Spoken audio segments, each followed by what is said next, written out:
Hello, everyone. Welcome to English Thought. My name is Julie, and I'm so happy you are here with me tonight. Before we begin, please take a small moment to like this video, subscribe to the channel, and share this podcast with someone who is also learning English. Your support really helps this little cozy community grow. Now, get comfortable. Maybe you are lying in bed, maybe drinking warm coffee, maybe studying English late at night, or maybe you just need a peaceful voice after a long day. Wherever you are, I'm glad you are here. Tonight, I want to tell you a story about two girls, two completely different lives, two completely different worlds, but maybe not so different inside. This is Rich Girl vs. Poor Girl English. And as we listen together, you will hear natural American English, simple conversations, daily life expressions, and emotional moments that feel real and human. So, close your eyes if you want. Relax your shoulders, take a slow breath, and let's begin in the middle of New York City, where bright lights never sleep, and yellow taxis move through the streets all night. There lived a girl named Sophia. Sophia was rich. Very rich. She lived in a beautiful apartment high above the city. Her room had huge windows, soft white curtains, gold decorations, and shelves full of expensive bags and shoes. Every morning, she woke up slowly. While sunlight entered her room like a movie scene, her phone always buzzed with messages. Friends inviting her to parties, people posting pictures online, fashion brands sending gifts. Her life looked perfect, at least from the outside. One morning, Sophia stood in front of her mirror, trying on another expensive dress. She looked beautiful, but her eyes looked tired. Her assistant knocked softly on the door. "Miss Sophia, your breakfast is ready." Sophia sighed quietly. "Okay, I'm coming." Downstairs, a large breakfast table waited for her. Fresh fruit, coffee, pancakes, orange juice, everything perfect. But Sophia sat there silently, scrolling through her phone. No smile, no excitement, just silence. At the same time, on the other side of the city, another girl was waking up. Her name was Emma. Emma was poor. She lived in a tiny apartment with her mother and younger brother. The apartment was small. The walls were old, and sometimes the heater did not work well. But every morning, Emma still smiled. Even when life felt difficult, Emma quickly got out of bed. She tied her hair into a messy ponytail and walked into the kitchen. Her little brother was already awake. "Emma, are we out of cereal again?" Emma laughed softly. "Yeah, but we still have bread." Her mother looked tired before work, but Emma kissed her on the cheek. "Good morning, Mom."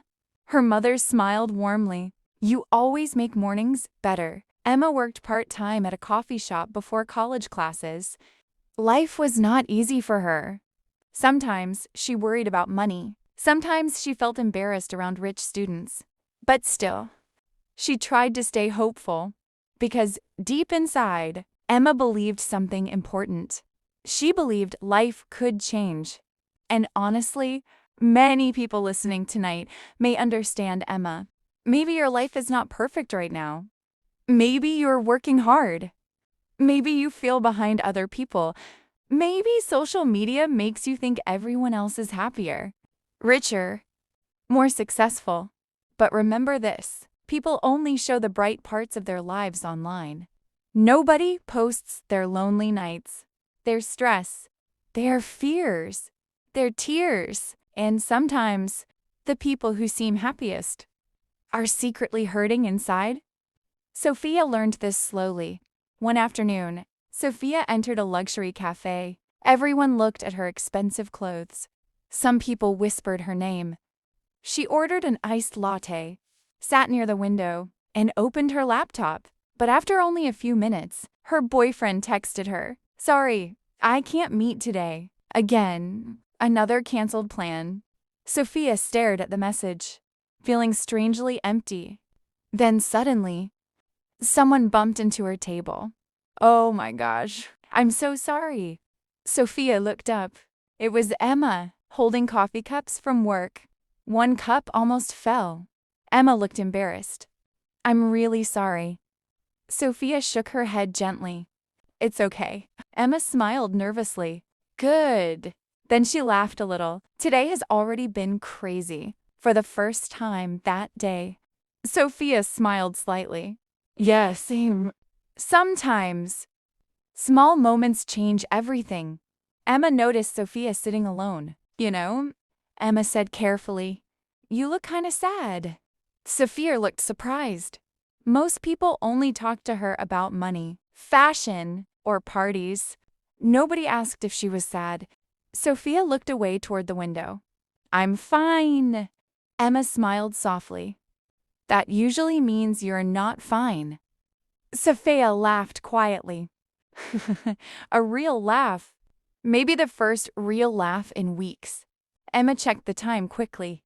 Oh no, I'm late for class. Before leaving, she looked back at Sophia. I hope your day gets better.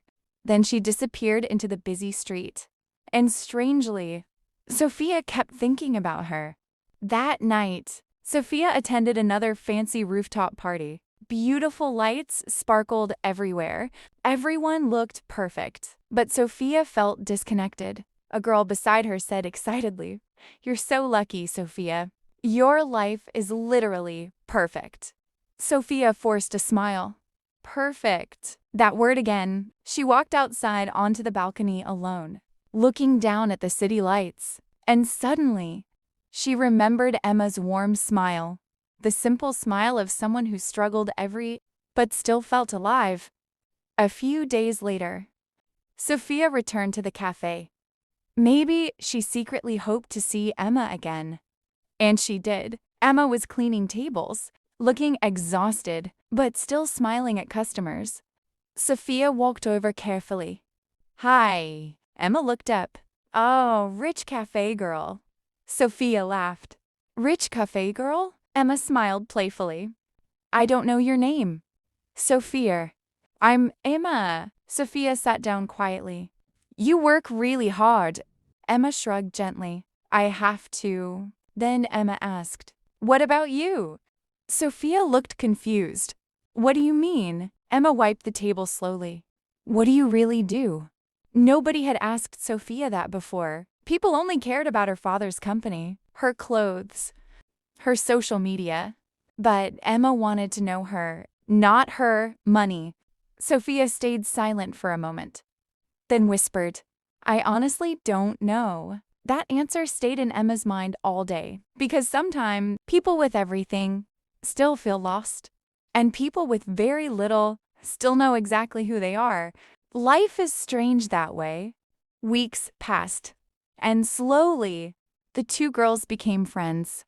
Very different friends. Sophia started visiting the coffee shop often, sometimes before Emma's classes, sometimes after work.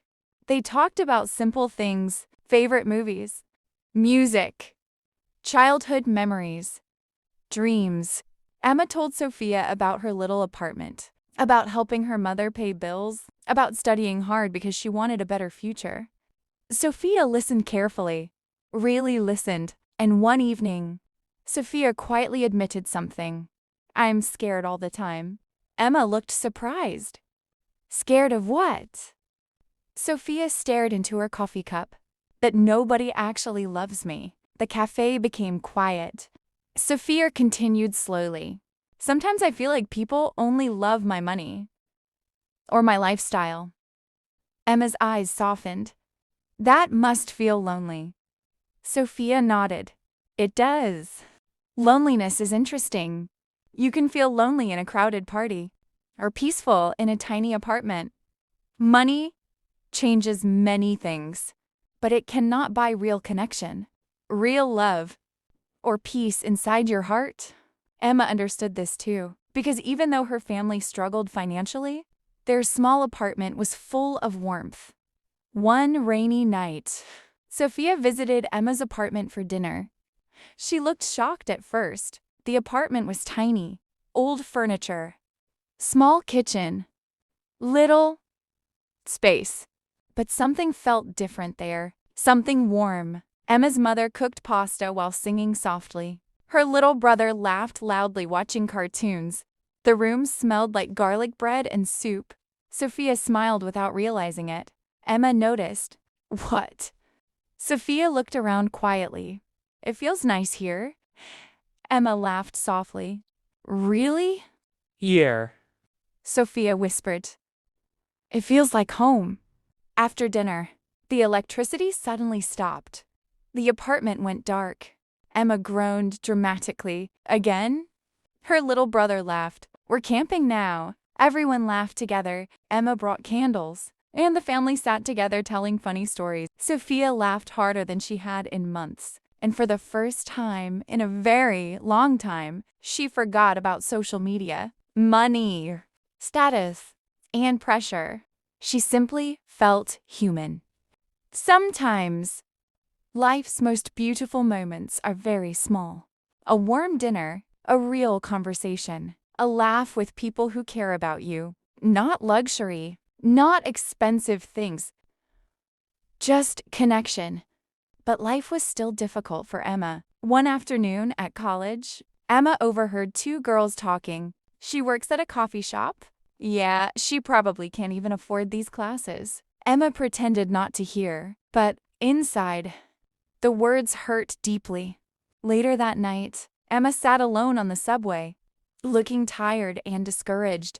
Sophia noticed immediately when Emma arrived at the cafe. You okay? Emma forced a smile. Just tired. Sophia shook her head gently. No, something happened. Emma looked down, then quietly admitted. Sometimes I feel embarrassed about being poor. The sentence hung heavily in the air.